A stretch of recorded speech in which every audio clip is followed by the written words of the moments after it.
મિત્રો આપણે અનેક ગાથાઓ સાંભળેલી છે, તેમાં અહીંની પણ એક અનોખી ગાથા છે. તમને જે આ મારી બાજુમાં જે ભાલું દેખાય એનું પણ એક વિશેષ મહત્વ રહેલું છે. અહીં જે આપણી સમક્ષ ઉપસ્થિત છે તેમની સાથે જ પૂછીએ, તેમની સાથે પણ વાત કરીએ કે આનું શું મહત્વ રહેલું છે. શું નામ તમારું? મારું નામ જગદીશ રવુભાઈ દવે, અને અમે વર્ષોથી સોમલા બાપુનું ભાલું તલવાર છે. અને એ માં સોમલા બાપુનું એવું તપ હતું કે માં કાળી ચકલીસ થઈને આ ભાલા માથે બેસતા ત્યારે સોમલા બાપુ પોતાના મહેલમાંથી બહાર નીકળતા હતા. અને એટલું તપ હતું કે માં સાક્ષાત સોમલા બાપુને પ્રસન્ન હતા અને પડદે વાતો કરતા હતા.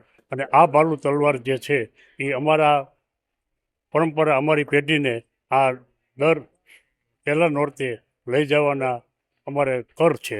અને અમે ત્યાં માતાજીને પહોંચાડી છે. આઠમને દી આની પૂજા થાય છે, અને દશેરાને દિવસે પાછું તેમના મઢમાં, સુરેશભાઈના મઢમાં આ ભાલું તલવાર પાછા અમે ત્યાં પધરાવીએ છીએ. તો આ નવરાત્રી સુધી અહીંયા હોય છે, બાકી મઢમાં હોય છે આ ભાલું? આ ભાલું પછી 12 મહિના ત્યાં સુરેશભાઈના ઘરે રહીએ મઢમાં, અને એ પણ તે પૂજા પાઠ અને અખંડ દીવો રાખે છે.